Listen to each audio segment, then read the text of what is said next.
America's Cannabis Conversation.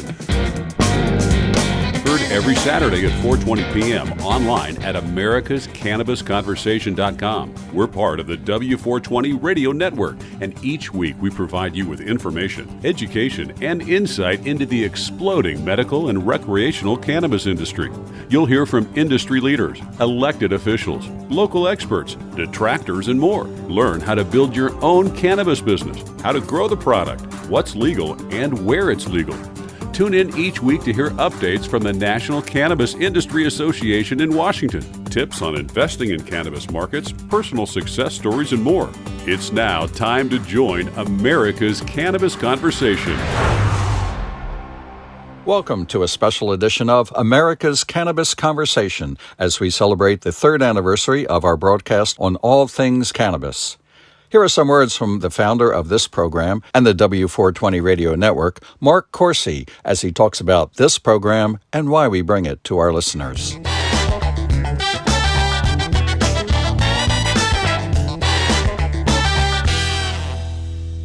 When we did launch W420 in October of 2019, we were more of a singular show on the business side, and what we've grown into is multifaceted.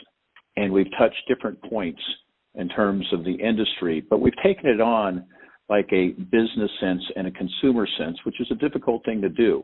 I mean, my background with running a advertising and PR firm for many years, you had a consumer side or a business side, and you address both of these within this one podcast. Now, the challenging things now is the fragmentation that you discuss is quite interesting, because right now, we have 2 million active shows. There's approximately 48 million podcast episodes. And if you go back down to the fundamental part of life when we had a couple television networks and 3, and even when Fox came was a big thing. But then you had cable who could go ahead and fragment and break down audience sizes by zip code. Well, in this industry, there's a lot of information with a lot of different topics that you can review. I mean, let's just go back to the podcast right now and see what we're at. That 50% of all people listen to a podcast, which is 162 million, and 21% increase in the last 5 years. And with those, there's an average of 41 monthly listeners. So now you have a very dynamic change in the industry over the last years. And with the cannabis industry, this is accepted. Because regular radio networks, it's not acceptable, or television to advertise, and they're trying to reach those different people in different ways. And when you start looking at the advertising side, and which is nice, is that ads are acceptable to different people, listeners, and that 78% of the audience, they don't mind to listen to them. They actually get educated by the messages of either ads or sponsorships. So that is a quite interesting and dynamic change. When we started advertising with people many years ago, the fundamentals were you'd use television for reach, radio for frequency, you'd use print, and a lot of people came on the yellow pages. Then you've gone ahead and dynamically gone through the social media side, and even when the internet started, there's only 12 colors at that particular point in time that you could use. And now with the interactive part, the podcast, and then how simple and easy it is to stream.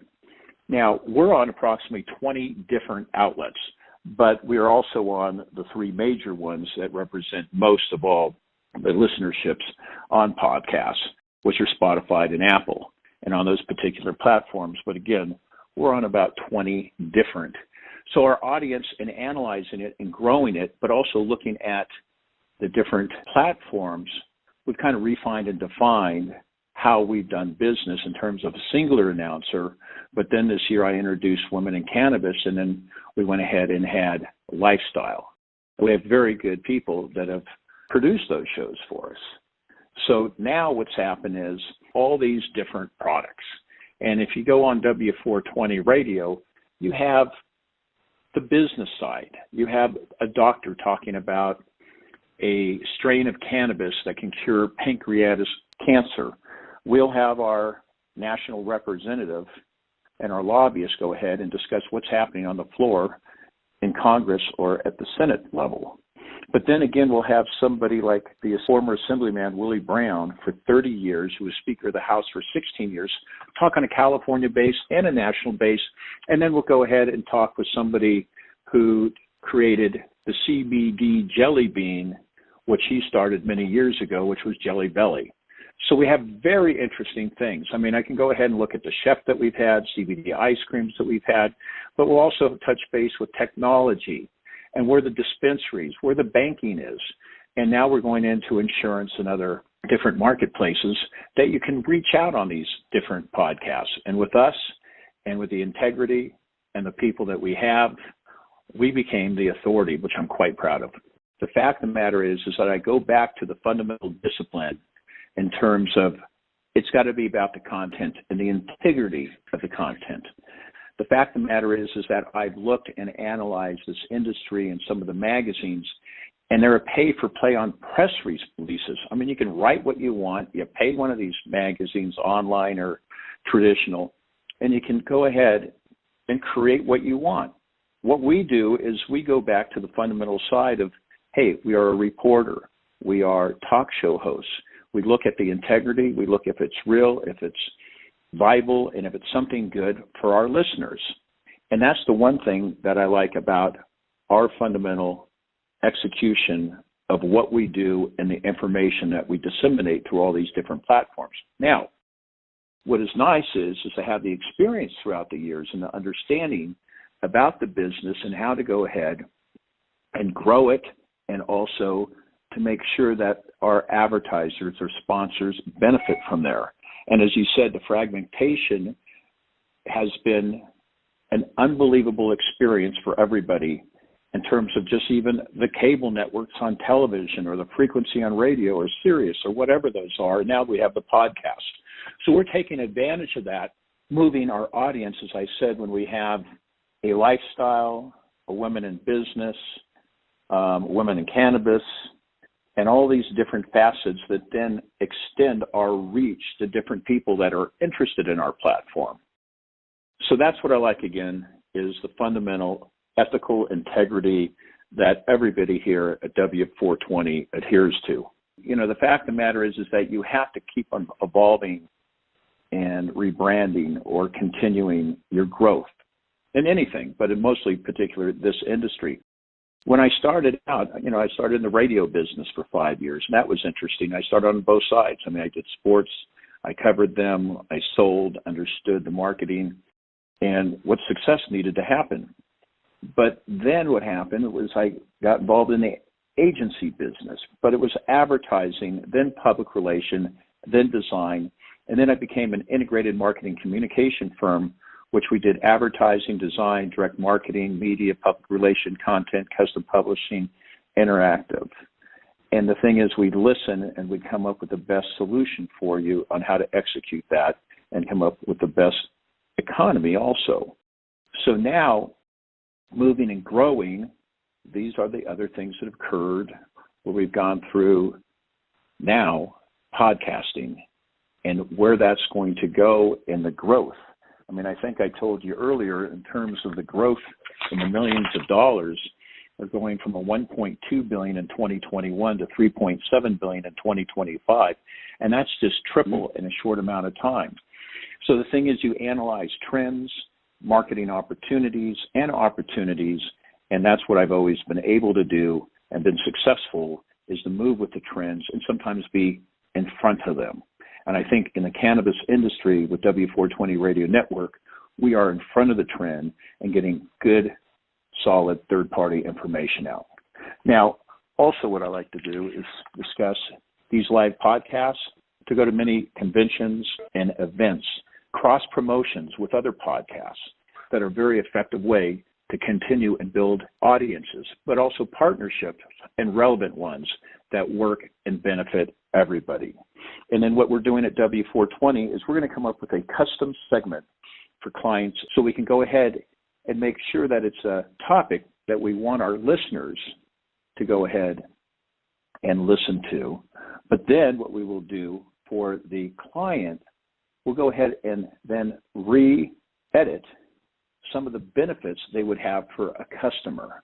And then they can use that to go ahead and send out to their current clients for retention and the knowledge of what's happening and perhaps some products they didn't know, and then to go ahead and execute that out other platforms to obtain new clients. So it's kind of like a third party where it's more difficult just to talk about yourself, but if you have some professional like you, David, who discuss and answer these questions but get some statistical information, it brings in the listenership of the audience of the business person and makes it a lot more relevant. And so those are the things, besides continuing to build our audience and to open up more business platforms, but to go ahead and be innovative and different and lead the pack in terms of the cannabis industry broadcast side. That's why W420 has gone from 0 to 2.4 million listeners in the last 2 years. Grow and learn with W420 because we have the team, we have the professionalism, the capability to go ahead and continue to keep each and every person on the forefront of the industry with W420 Radio Network.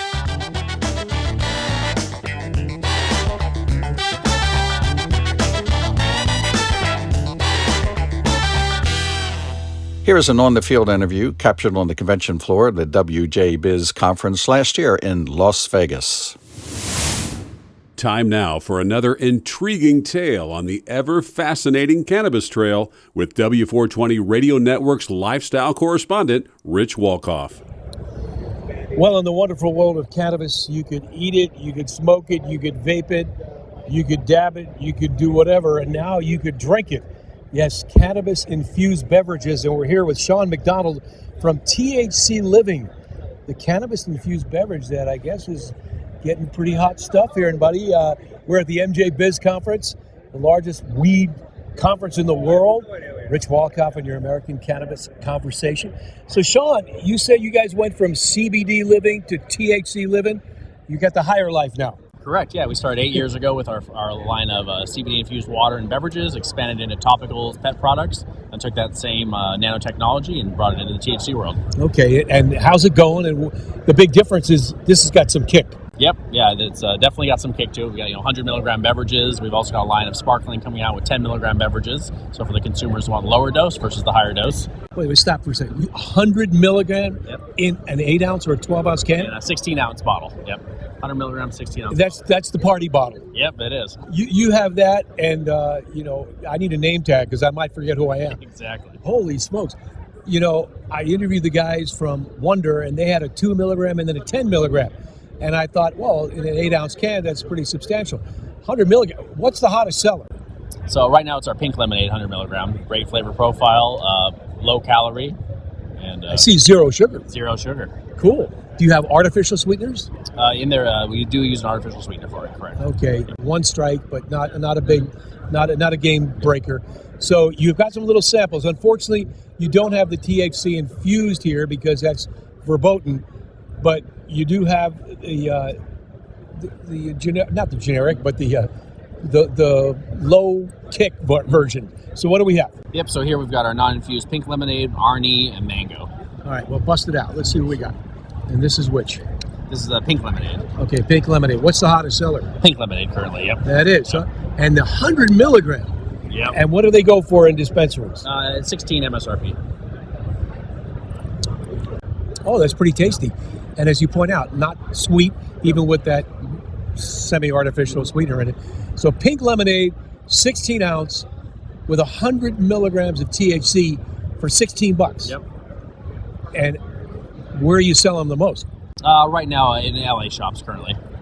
And where are you national? We're starting to, yeah. We're licensing in other states. We're in Arizona currently and expanding into Michigan, Illinois, and a few other states. Okay, this is very tasty. Can I try the others, please? This is impromptu gonzo journalism. You could mango. Secure that if you would, sir. Thank you. And this is the mango. Oh, that's delightful. And they're non-carbonated. Correct. By design? Yep. Correct. We do have a line of carbonated beverages coming out shortly. Okay. And why go that route, or what's the theory? Something different. We in the cannabis market, many years ago, lemonades were popular. We wanted to bring that back, that taste, nice infused, tasty beverage. Have on a nice hot day. Okay. That's the mango's good, the lemon's good, and this last one? This is the Arnie, so it's a mixture of tea and lemonade. Like an Arnold Palmer? Yep, exactly. Oh, there you go. Good That's tasty too. Good for a day on the golf course. Yeah, really. Will I hit like him? I doubt it. Although anything would help. So I understand that you have a special technology that activates the THC quicker than, well, you explain it. Yeah, so we've got a water-soluble nanotechnology that we use in the product to help increase the absorption of THC in the body. So what's your timeline? From, consumption and impact? Yeah, within, from what we've seen, with anywhere from 20 minutes up to an hour, usually on the quicker side. Yep. Yeah, I mean, obviously with edibles, the variable is it could take an hour and a half or longer, Correct. right? Depends what you've consumed, as well. Yeah, Are you full, empty stomach, such like that. Yeah. But the thing is, what we do is you're getting the full potential of the dose with our nanotechnology. Okay. So now what are your go-to strains of herb that are used to infuse your cannabis beverages? So we have a mixture of a special blend of indica sativa hybrid that we use in ours. Okay. Proprietary, I got. Proprietary, correct. Yeah, so you're not, blended. if you told me you'd have to kill me kind of thing? That's it, yep. Well, I don't want to die here. I mean, I'd rather have a little more fun in my life. So CBD Living is rolled into THC Living, or do you still have a separate entity there? Yeah, two separate entities, but the technology is brought from CBD over for THC Living. Okay. Now, is your THC Living product have CBD in it as well? We do have some ratios of it. So not the beverage, but our other products, we've got ratio and CBD. Okay, so when I'm taking a CBD Living beverage, I'm drinking that may be after a hard workout or a round of golf. Instead of taking 2 Aleve and a few beers, you might want to opt for that. Exactly, a more natural approach. Yeah. So who are you targeting? What's your demographic? It's a mixture. It's young to old. We've got a full line of beverages. We've got patches on the market. We've got suppositories. We've got ready-to-make brownies at home. So our demographic. Stop. You said suppositories? We do. Medical all right. grade. Dare I get? You got to tell me a little bit about that. So we're the only ones with a medical grade pH-based suppository. It's great for directly going into the system, bypassing the liver, for people that are looking to get it straight into the bloodstream. Yes, it give you definitely a higher dose, but there's a lot of people that are looking for alternatives, PMS, menstrual issues, things like that. Wow. So, and that's the CBD. That's THC. Another THC. So living. THC rectally, oh my goodness, or vaginally. Yep. Well, that's out of our purview, but you may know more about it than me. I hope you do. How's that working out for women with menstruation issues, PMS, whatever, menopause? Yep, it's a great product for that. But you can't be giving me firsthand living testimony. Good thing it's not a video interview. And if you did, I'd have to wonder about that beard on you, Sean, because that would give a lot of things away. And how's the marketing for women with that in mind? So that's what we're starting to educate. And how's that going? It's getting out there, and people are definitely open to the idea of taking it. It's a different approach, different method. Yeah. So what kind of sales numbers are you getting on those products for women versus your other products that are just, not gender specific? It's starting to increase, and suppository isn't directly gender specific. It's vaginally as well as rectally as well. So for men and women, it's starting to take an approach. People are learning the benefits and a better way of absorption. Have you talked to doctors or medical associations about what you're doing and getting either their seal of approval or any feedback on that? So the one that actually developed it for us is a doctor. He's the one that actually gets us our pH base. You have to be a licensed pharmacist for it. So he developed the line. Okay, but what about the AMA or other organizations? We're working with them as they're open to the cannabis market, so we are in talks. It's kind of a brave new world, right? I mean, years ago it was illegal, let alone medicinal or had value. It was viewed as dangerous and subversive and nefarious. Yep. I mean, look at the 180 we've done. Yep, exactly. No, it's a brave, changed new world, and people are getting educated, and that's what we care about. So again, your demographic, you're hitting them at all ages, but where's your strongest market in terms of the kind of consumer that is enjoying your stuff? Right now we're seeing 30 to 40 right in there. With our branding and our focus, it seems to be right in the 30 to 40 age group. Yeah, now some people like to mix cannabis-infused drinks with alcohol, and some use it in lieu of. What are you finding? In lieu of, we're seeing people used to coming home and having that beer, they'll opt for a beverage or something else, an edible instead. Mm-hmm. And do you have formulas for, if I want to mix this with vodka or tequila or whatever, do you have a little handbook on how to do it? We do. They're available on our website. Yeah, different drink concoctions. Okay, and your website is? THCLiving.com. That's real simple, easy. How long you guys been at it now? You said 8 years Yep. with the 8 CBD, years, yep. 2 years with the Yep. THC, and how's the growth? Tremendous. Yep, we're expanding in multiple states. Really doing well. And I guess it's sort of the pioneering in this industry, and there's more competition than ever. But for the longest time, cannabis-infused drinks, I never even heard of them. Basically, you're the first gen. Yep, we definitely are. We were the first gen in the CBD world 8 years ago. Now we're right there with THC. And what do you think about the prospects of national legalization and how that might impact your ability to produce it in California and market it elsewhere? Right now, you can't sell it interstate. Yep. Well, we're hoping with guidelines, changing, hopefully for the positive benefit. Eventually, we will be able to, expand to other states a lot more easily. Yeah. Now, you can do it with CBD or no? Yes, we can currently. Yep. And how does that work out? Where are you finding your biggest market for your CBD living drinks? It's a mixture. We're in over 5,000 stores across the country. So it's a mixture of health food shops, smoke shops, chiropractic offices, all you can think of. C-stores, a lot of C-stores. Yeah. And I think the CBD world has gotten sort of flooded with a lot of questionable characters, right? And how do you set yourself apart with authenticating the how good your stuff is versus the frauds that are out there? Yeah, I mean, you really just have to look at the brand, look at where they are. We're 8 years in business. We're here for a reason. Our technology is what we own. We don't white label our technology. We don't buy formulations from anybody else. Yeah. And all our COAs are fully published online. And COAs are? Our full panels of potency.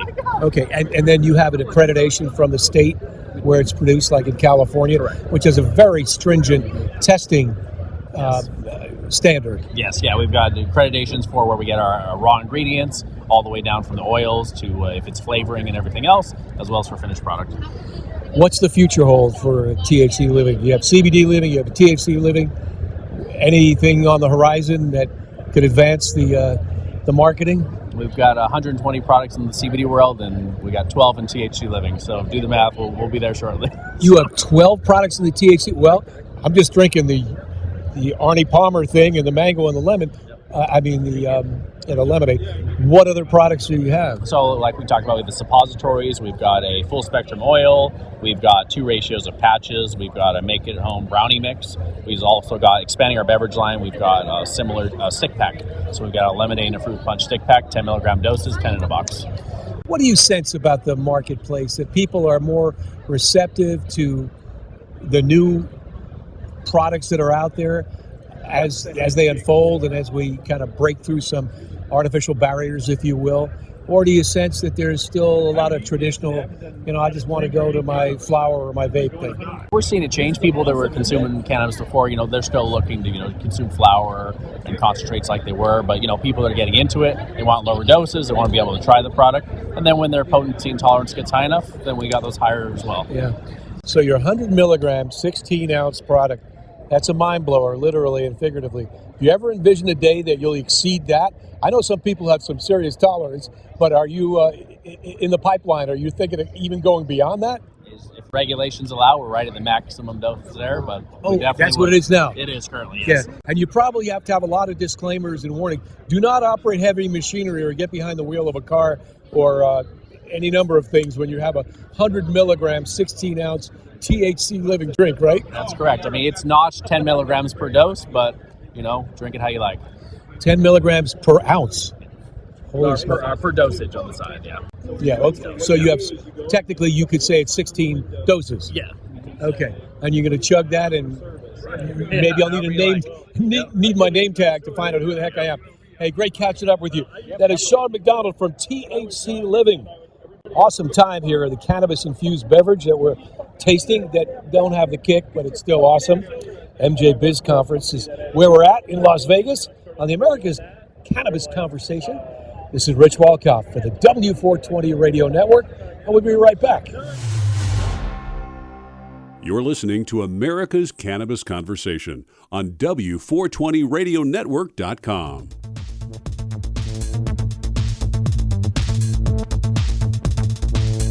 Are you interested in learning more about cannabis? Have you thought about starting your own cannabis business but don't know how? If so, we invite you to join the Cannabis Conversation with other people like you who are looking at the exciting opportunities in this exploding business. Listen to America's Cannabis Conversation. You'll hear from industry experts and get insights into the cannabis industry. For archived shows and for more information, log on to americascannabisconversation.com.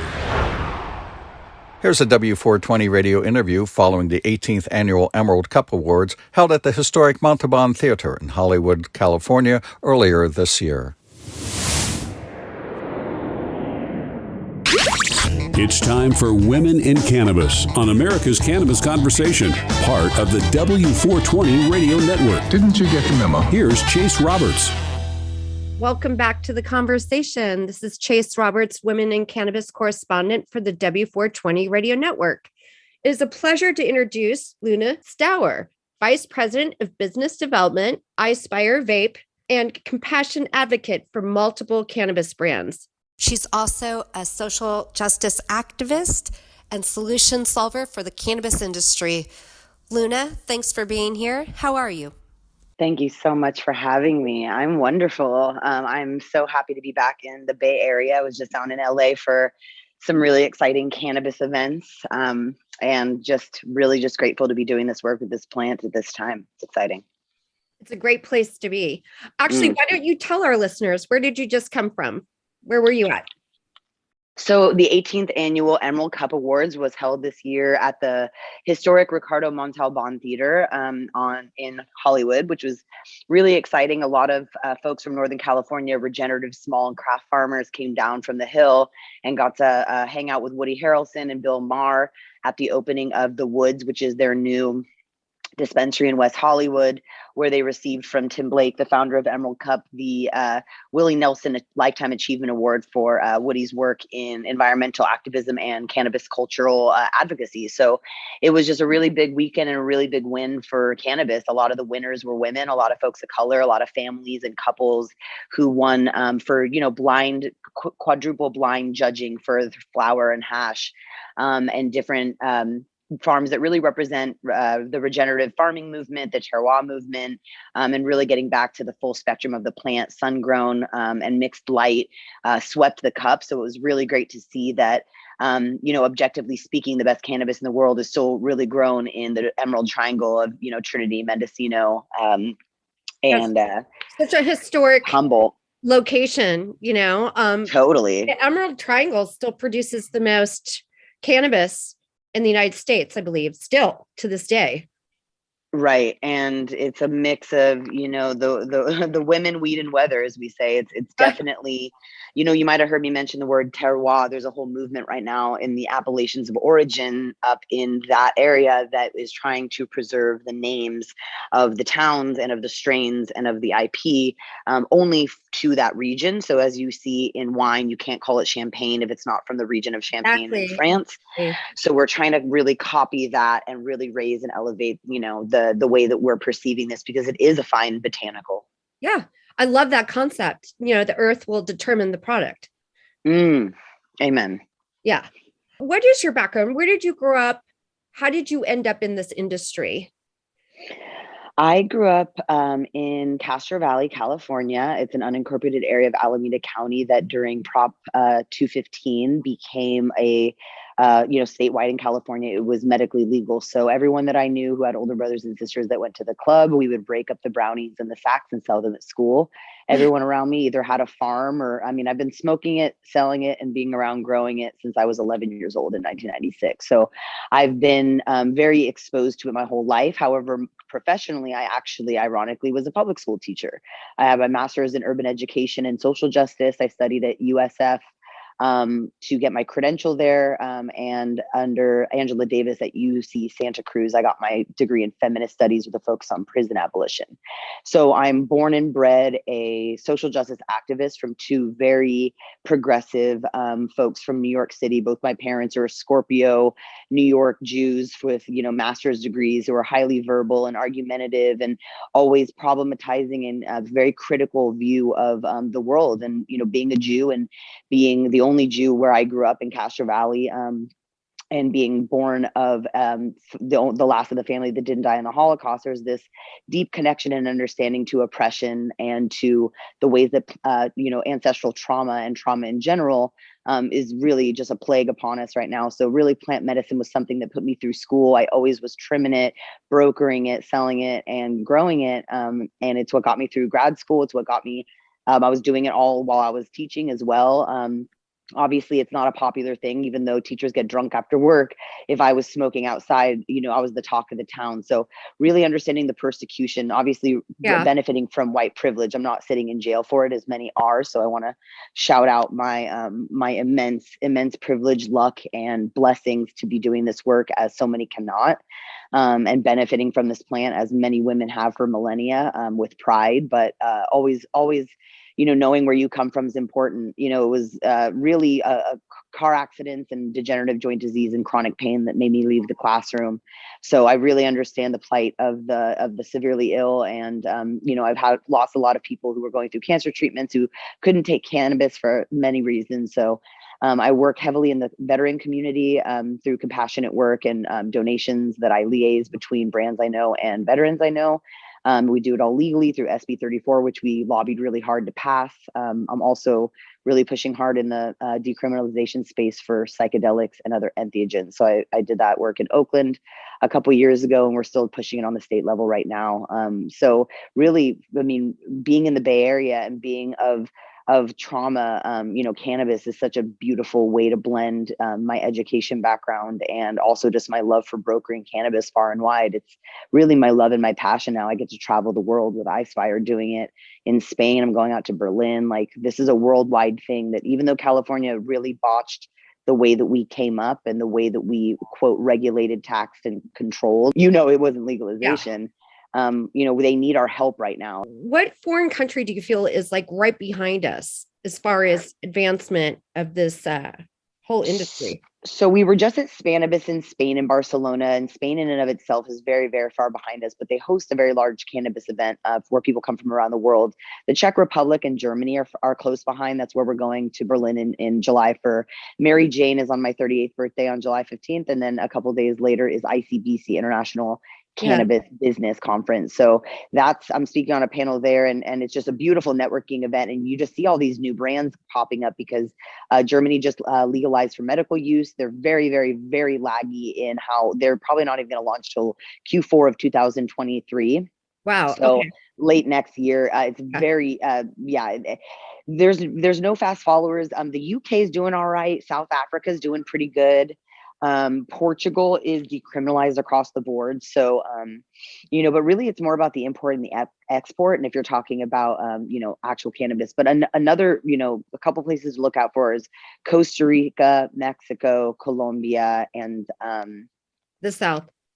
And who else is coming online? Jamaica is coming online. Oh, and Thailand. Wow. Thailand's full freaking blown right now. Everyone, all the listeners should go check out after the cast. Definitely check out Cannabis in Thailand. Yeah, it's happening. You know what? I wanted to let our listeners, can you give out your handles really quick? Because totes. Luna, you're so well versed in everything. Go ahead and follow her on her socials. What do you have that you like to refer people to? Thanks, Chase. You're so sweet. I'm at Luna_Stower, STOWER. I have a backup page too that doesn't have the underscore, but follow the main because I'm active on it. And then also Ispire is at GETISPIRE.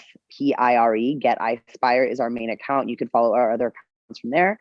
And I'm just lunastower.com. If you want to get a hold of me, you can see all my stuffs on there and see, it's been a wild whirlwind. And when it's funny when people try to describe what I do, because you say it too. And it's just every day I hear people kind of roast me in different ways around how many hats I wear, but it's really about servant leadership. It's like, it's how do you describe servant leadership? If you're always in a place of being a servant to what this plant needs and the people that are moving it need, it's about flexibility and adaptability, which is the nature of the cannabis plant. Absolutely. And so why not? So it's crazy. It's more like, what don't I do? And why aren't other people doing more is always my question is, why am I standing out as an activist for doing the basic minimum of going to my city council meetings and meeting them and pushing legislation through? Or like, why do you think that is? Do you think that's leftover harmful stereotypes? Or, I mean, do you just feel people are, I don't know. That's a good question.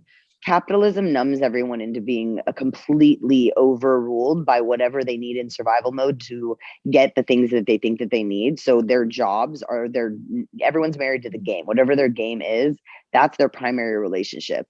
Other relationships fall after that. So when your core is not getting its needs met, this is why cannabis medicine is so potent and beautiful, is it brings us into our bodies and into our pleasure centers. Brings you back.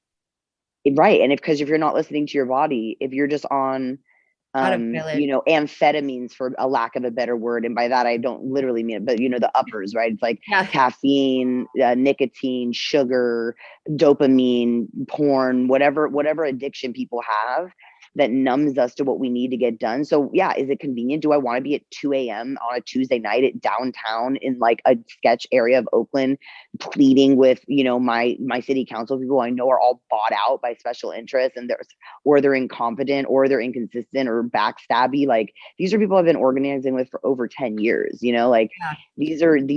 isn't something that's sexy, but I will say it's fun because then there's all these cannabis people there, and we go outside, we smoke, and we hang out, and we make a ruckus, and we articulate, and we move things through, and we're organizers. So there's this beauty and this love forged in the Bay Area through what we had to do here for the equity programs and the war on drugs and making sure licensing was fair. And I was going to ask you, you hit on it earlier. What were some of the programs you participated in to ensure, social equity and fair, So you have to remember, everything's been becoming more and more restrictive, right? So it's like you had pre 215 where it was unregulated completely. Then you had 215 where the medical model allowed anyone producing it or having it to have it.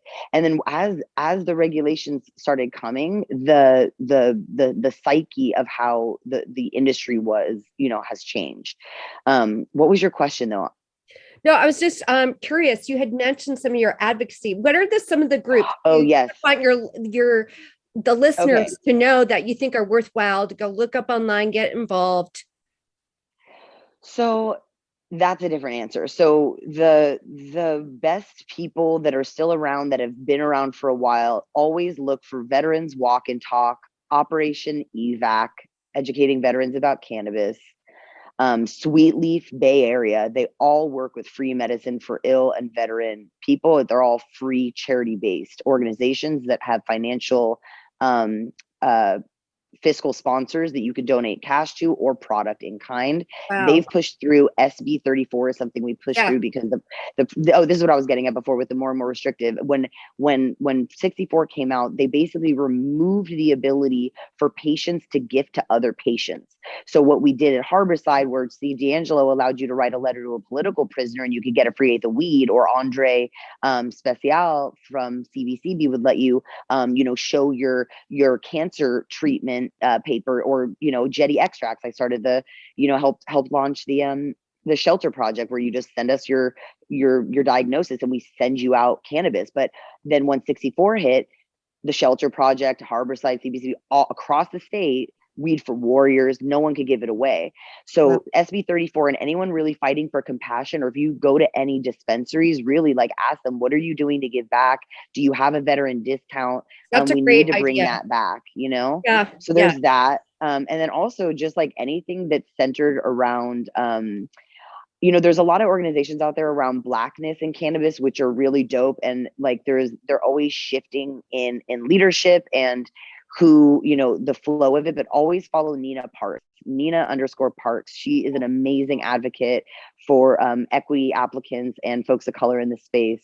But really the Origins Council up in Northern California, it's really important for all of us to really focus on Northern California. If we do not protect the genetics, the people, the farms, the legislation, and make sure that everywhere in the world knows Northern California and buys, like Woody Harrelson carried a bunch of these small brands from NorCal because they're smart and they brought on all these regenerative farmers, so there's there's love can be lucrative is really the call that we have, is that if you have money or if you have access to someone in cannabis, find out who the people that, like Tina Gordon from Moon Made Farms, who works with chemistry, that was an Emerald Cup winner. She's a woman of color, drummer, badass movie maker. Like she runs her own regenerative veganic. It's like a dope ass farm. Like these people are doing real work. It's like when you go to Venice and want to buy beautiful Venetian glass and Murano glass that they've been making for thousands of years. And the Cannabis Trail is another good one for listeners to follow. The cannabistrail.org is a nonprofit that I sit on the advisory board for with Brian Applegarth, the founder, who basically created like a cool, through the Cannabis Tourism Board, it's like all these different spots and storytelling and places and people that they honor, and the elders that actually can become a curriculum as well for bud tenders, where they pass it and they can show that they know about Brownie Mary and Dennis Perone and the so real roots. So important. Did you see mural unveiling recently in the city? Yeah. It was so inspiring. That mural is so beautiful. Sick. So, yeah, it was truly amazing. I mean, people don't realize that the only reason that they have legal weed in California or across the world, because everyone replicates California, is because Brownie Mary was walking brownies into the AIDS wards of these hospitals in San Francisco in the late 80s when 30,000 gay men were dying because she lost her son and felt bad and kind of adopted them all.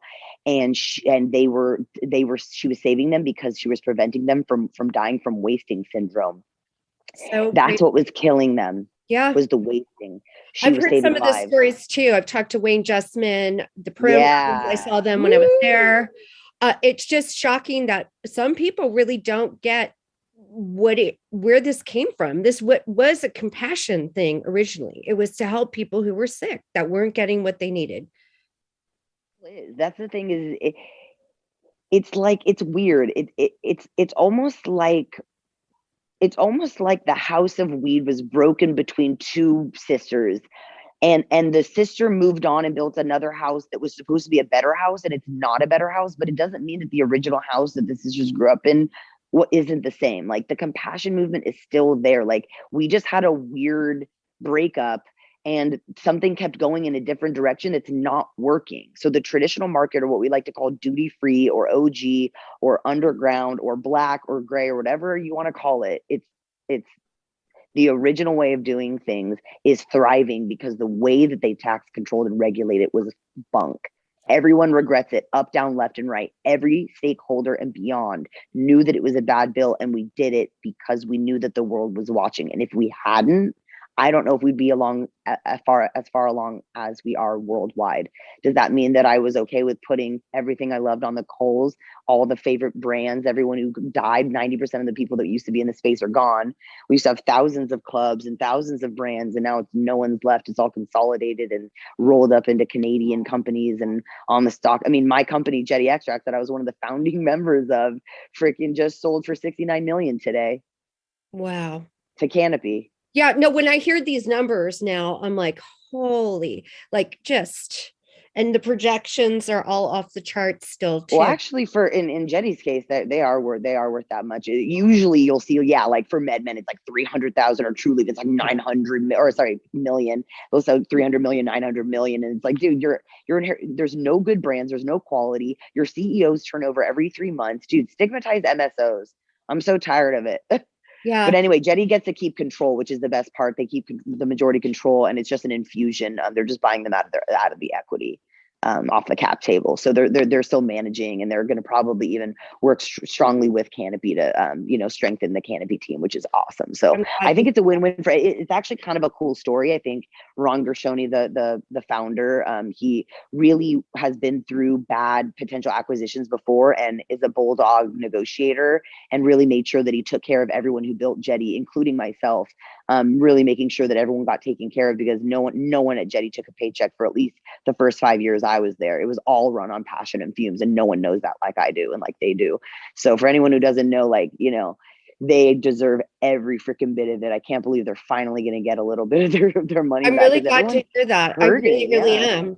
The blood, sweat, and the tears went in, and the payout should be equal, Oh, it's definitely not equal. It's just cannabis. So you're lucky to even get just pennies at this point for anything, really.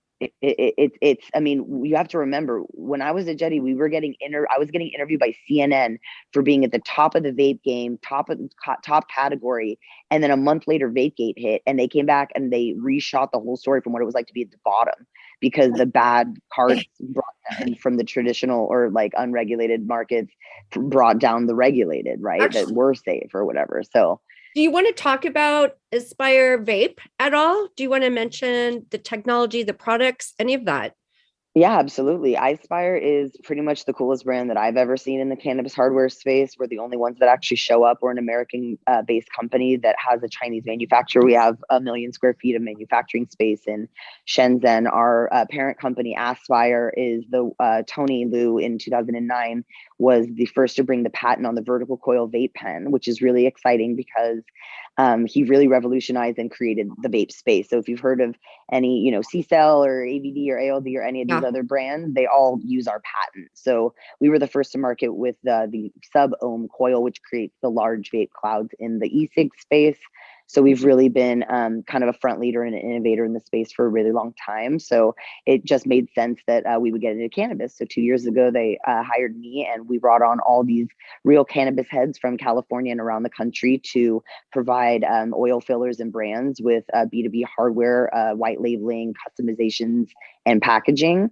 That's the majority and bread and butter of our business. We do disposables, cartridges, batteries, and the other side of our company is direct-to-consumer devices, the dab and the wand. Dab is spelled DAAB, and the wand and the dab are both induction heated. So it's really cool because you don't need an atomizer or a coil fire. It replaces your torch and all of your thermometers and stuff for dabbing. So I'm an avid dabber. I dab constantly. It's my medicine. It's my preferred method of consumption, and it's an all glass airway. So for me, I like to know that I'm not inhaling off of a titanium nail or off of any off gassing of anytime you're heating up a coil, there's off gassing of nickel plated brass if it gets too hot for too long. Yeah. So for dabbing, it's just a really nice way to do with induction. If anyone doesn't know what induction is, it's basically just electromagnetic.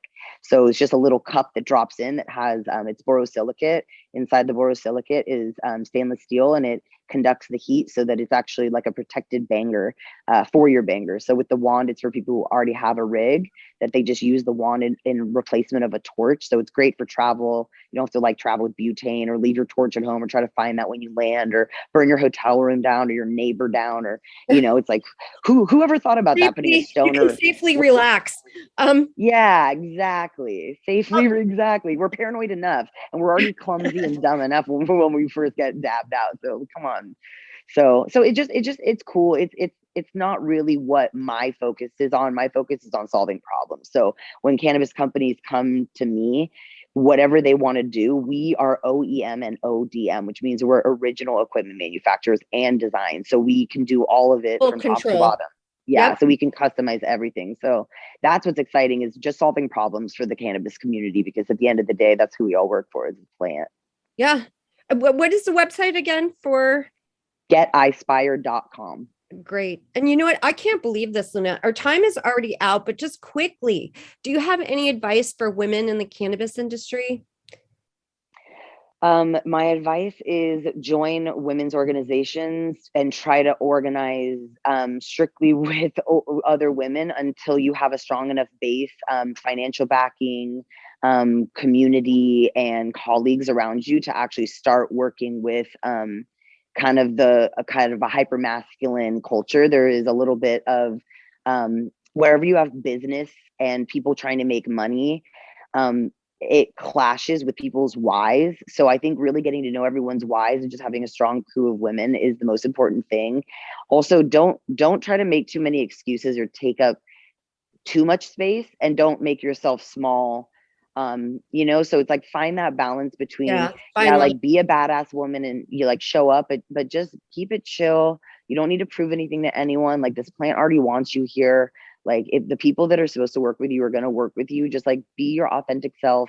Don't try too hard. Be in your power and your majesty, and don't let stuff ruffle you. Take good care of yourself, and don't take stuff personal because no one knows what they're doing in this space. It's super awkward and super abusive. And like, just know that you're loved and you're held and you're totally supposed to be here. The plant chose you to steward her, and that's a blessing.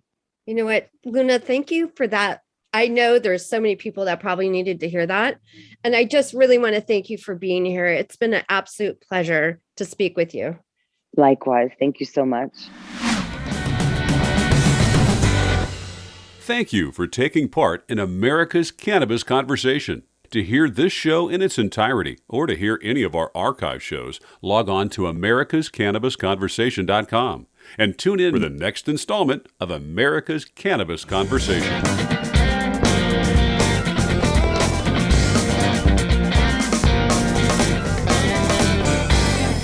W420 Radio Network.com.